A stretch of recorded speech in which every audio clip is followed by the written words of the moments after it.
علیہ وآلہ وسلم کی زندگی پوری انسانیت کے لیے ایک نمونہ عمل، ایک بہترین نمونہ ہے۔ آپ صلی اللہ علیہ وآلہ وسلم نے پڑوسیوں کے حقوق کس طرح سے ادا کیے اور امت کو یہ تعلیم دی، یہ درس دیا کہ پڑوسیوں کا حق ضرور ادا کریں اور پڑوسیوں کے حقوق کا ضرور خیال کریں۔ کیسے آپ صلی اللہ علیہ وآلہ وسلم نے تعلیم فرمائی کہ ایک مرتبہ آپ صلی اللہ علیہ وآلہ وسلم نے ایک دن آپ کو یہ خیال آیا، آپ کا دل نے یہ چاہا کہ آج میں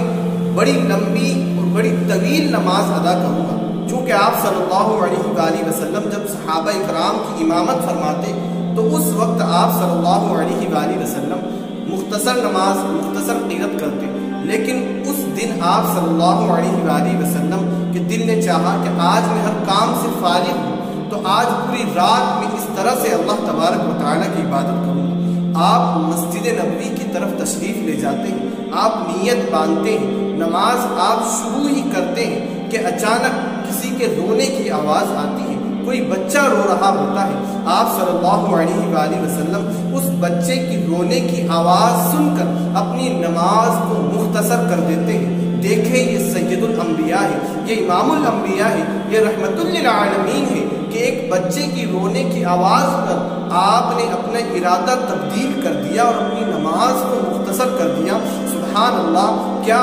طریقہ ہے آقا صلی اللہ علیہ وآلہ وسلم کا۔ آپ نے فوراً نماز مکمل کی اور اس آواز کی طرف اپنے قدم مبارک کو بڑھایا، اور پھر کیا دیکھتے ہیں کہ آپ کے پڑوس میں ایک گھر ہے جہاں ایک بچہ رو رہا ہے۔ آپ نے دروازے پر دستک دی، اندر سے آواز آتی ہے، کون؟ آقا فرماتے ہیں کہ میں محمد۔ وہ آپ صلی اللہ علیہ وآلہ وسلم کا نام سن کر اندر سے بولنے والے کا لہجہ تبدیل ہو جاتا ہے۔ وہ کہتے ہیں کہ اتنی رات میں کیوں آئے ہو، یہاں پر تمہارا کیا کام ہے؟ چونکہ وہ یہودی ہوتے ہیں، آپ صلی اللہ علیہ وآلہ وسلم سے نفرت کرنے والے، آپ صلی اللہ علیہ وآلہ وسلم کے دشمن، لیکن آقا صلی اللہ علیہ وآلہ وسلم کے کردار پر قربان جائیے، آپ رحمت للعالمین ہیں۔ آپ نفرت کو پھیلانے نہیں، آپ محبت کا درس دینے کے لیے تشریف لائے تھے۔ آقا صلی اللہ علیہ وسلم نے فرمایا کہ آپ ہمارے پڑوسی ہو،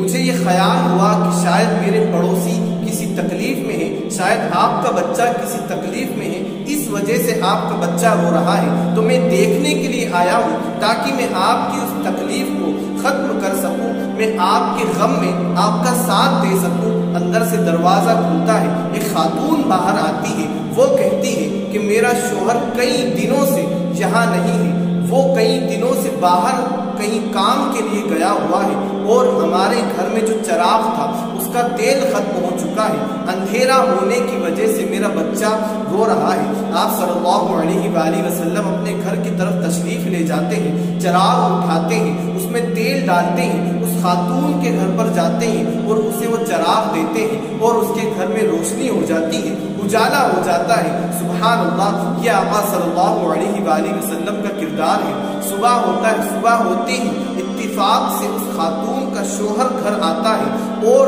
وہ خاتون پورا ماجرا اپنے شوہر کو بتاتی ہے۔ پھر وہ شوہر اپنی خاتون کو حضور صلی اللہ علیہ وآلہ وسلم کی بارگاہ میں لے کر جاتا ہے اور کہتا ہے، یا رسول اللہ صلی اللہ تعالی علیہ وآلہ وسلم، آپ کا اخلاق عظیم الشان ہے، آپ کا کردار عظیم الشان ہے، آپ بڑے حسن سلوک کرنے والے ہیں، ہم آپ سے نفرت کیا کرتے تھے، ہم آپ کے بڑے دشمن تھے، ہم آپ سے دشمنی رکھتے تھے، لیکن آپ نے ہمارا اس قدر خیال کیا، آپ نے اس قدر ہمارے غم میں شامل ہو کر ہماری تکلیف کو دور کیا۔ آقا صلی اللہ علیہ وآلہ وسلم نے یہ فرمایا کہ آپ ہمارے پڑوسی ہو، اور ہم پر یہ حق ہے آپ کا، اور یہ اللہ تبارک و تعالیٰ کی طرف سے حکم ہے، اور یہ حضور صلی اللہ علیہ وآلہ وسلم کی تعلیم ہے کہ کوئی بھی مسلمان، کوئی بھی اس وقت تک کامل مومن نہیں ہو سکتا جب تک اس کا پڑوسی اگر کسی گھر میں بھوکا سو رہا ہو۔ تو یہ آقا صلی اللہ علیہ وآلہ وسلم کی تعلیم ہے کہ پڑوسیوں کا حق ادا کیا جائے، حتیٰ کہ آپ نے یہ بھی فرمایا کہ اگر تمہارا کوئی پڑوسی ہے، اس کے بچے ہیں، تو ان کی حفاظت کی ذمہ داری تمہاری ہے، اس کی لڑکی ہے تو اس کی بھی حفاظت کی ذمہ داری تمہاری ہے۔ لیکن آج ہم اپنے معاشرے میں دیکھیں کہ کہیں بھی پڑوسیوں کے حقوق ادا کرنے کا تصور ہمیں نظر ہی نہیں آتا۔ ہم پڑوسیوں کی برائیاں کر رہے ہوتے ہیں، ہم پڑوسیوں سے لڑائی کر رہے ہوتے ہیں، ہم تو پڑوسیوں کا حق دبا کر کھانے کی کوشش کر رہے ہوتے ہیں، پڑوسیوں کی جگہ پر اپنی دیوار کو کھڑی کرنے کی کوشش کر رہے ہوتے ہیں۔ اس طرح سے آج ہم مسلمانوں کا رویہ ہے، آج ہم مسلمانوں کا اخلاق ہے۔ کیوں ہم نے سیرت رسول کو بھلا دیا، ہم نے نبی صلی اللہ علیہ وآلہ وسلم کی اس سیرت مبارکہ کو بھلا دیا کہ آقا صلی اللہ علیہ وسلم نے کس قدر امت کو درس دیا یا تعلیم دی کہ اگر تمہارا پڑوسی جس کی دیوار تمہارے گھر سے جڑی ہوئی ہے اور اگر تم نے اس دیوار کی ایک خروچ لگائی اور اس دیوار کی مٹی تمہارے ناخون میں آ گئی تو اس مٹی کا حساب و کتاب بھی کل قیامت کے دن تمہیں دینا پڑے گا۔